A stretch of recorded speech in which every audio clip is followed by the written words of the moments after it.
इसी बात पे एक आपको बात सुनाते हैं, सच्ची बात।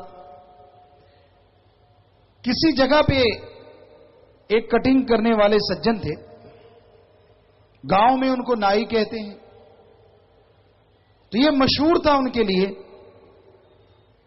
कि कोई भी बात उनके पचती नहीं थी। जो भी बात कोई उनको बताता, 10-20 गुना मसाला लगा के 10-20 को सुनाना जरूरी होता था। वो बड़े मशहूर हो गए। बादशाह के पास बात गई कि हे राजन, ये जो घोघू नाई है, इसके कोई भी बात कभी पचती नहीं, इसकी आदत नहीं बदलती। राजहट त्रियाहट मशहूर है।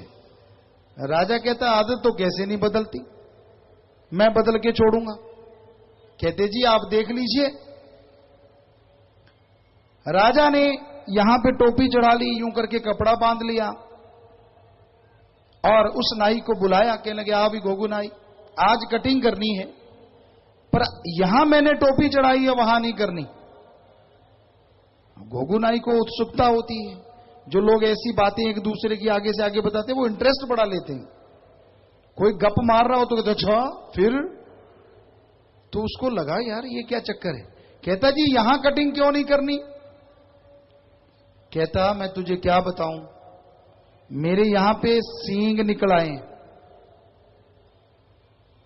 पर घोघू नाई अगर ये बात तूने आगे बताई, समेत तुझे तेरे बच्चों को कोल्लू में पिटवा दूंगा। देख ले अगर आगे बात की तो। जैसे तैसे उस भाई ने कटिंग की, घर वापिस आया, चद्दर लेके सो गया, सोया भी ना जाए। और इतनी बड़ी बात की राजा के सींग निकल आए, और वो भी किसी को बतानी नहीं। बताता है तो सारे मारे जाते हैं। बड़ी गड़बड़ हो गई, पेट फूल गया, अफारा आ गया। अब एक दिन गुजरा, कहता मैंने नहीं कुछ खाना, मैं तो बीमार हूं। वो कहती वैद्य जी के पास चलो, घर वाली कहती। कहता नहीं वो बीमारी नहीं, कुछ बीमारी और है। कहने लगी जी आप सारा दिन बातें करने वाले बड़े चुप हो। कहता भक्ति कर रहा हूं। एक दिन निकल गया, अगला दिन निकल गया, बुरा हाल भूख से। घरवाली फिर भी जानकार थी, कहती ये हो ही नहीं सकता कि आप चुप हो जाओ, चक्कर कोई है। घरवाली समझदार थी, कहने लगी मुझे यूं लगता है आपके अंदर कोई भेद है।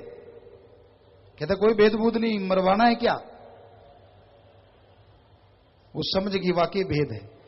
कहती आप मुझे नहीं बताना चाहते, किसी को नहीं बताना चाहते, मत बताओ। अपने राज्य में फलां जगह पे पेड़ है, आप उस पेड़ को बताओ। कहता पहले क्यों नहीं बताया। वो भागा। पेड़ एक बण होते थे पुराने, या कुछ और अच्छे पेड़, बबुल का पेड़ या ऐसे, तो उसमें जाके बोल के आया राजा के सींग, राजा के सींग। 3-4 बार बोला और वापिस आ गया। कहता ला रोटी, मर रहे हैं भूख से। तो खाना खा लिया। कहने वाले बनाने वालों ने बात बना दी, वैसे तो किसी ने सुना होगा।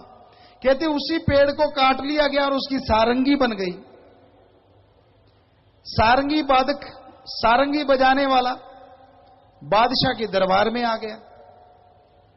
और कहते हैं जैसे ही उसने सारंगी पे गज मारा, तो उसमें से आवाज आई राजा के सींग।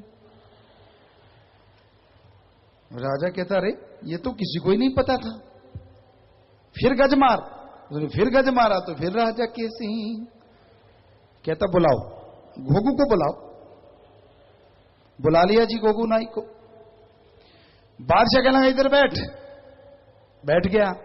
कहता गज मार, गज मारा, फिर आया राजा के सींग। बादशाह कहने लगा ये तो किसी को मालूम ही नहीं था, अब बता तूने किसी को कैसे बताया। समेत बच्चे कोल्लू में पिटवा दूंगा। कहने लगा जी जान बख्शो मेरी, सच बताता हूं आपको, मेरे कुछ हजम नहीं होता। मुझे कोई भी बात बताई जाएगी मैं बढ़ा चढ़ा के सुनाऊंगा ही सुनाऊंगा। कहता जी आप वाली तो मैंने बढ़ाई चढ़ाई नहीं, जितनी आपने बताई उतनी बताई। कहने लगे किसको बताई? बहनों बैठ जाओ, माता बहनों बैठे रहो। अरे आपको जगह तो मिली हुई थी, आप ये क्या कर रहे हो? माता अरे बैठो आप। सेवादार बहनों बिठाई बहनों को।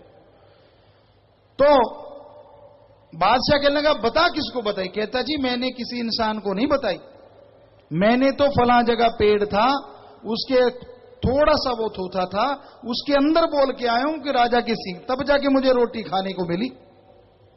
अब पता करवाया कहते उसी से सारंगी बनी है। चाहे थोड़ा मसाला लगाओ, पूरी बात सच्ची ना हो, पर क्या आज गोगुनाई नहीं है? आज लोग एक दूसरे को लड़ा के मजा लेने वाले बहुत हैं। एक दूसरे को लड़ा के अपना उल्लू सीधा करने वाले बहुत हैं।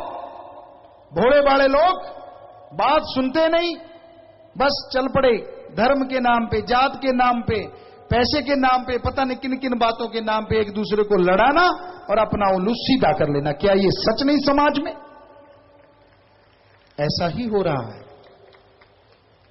तो आप इंसान हैं, मालिक ने बहुत बहुत बड़ा दिमाग दिया है, उसका इस्तेमाल किया करें। मत पड़ा करो इन चक्करों में, और मत किया करो किसी की बुराई निंदा। आगे भजन में आया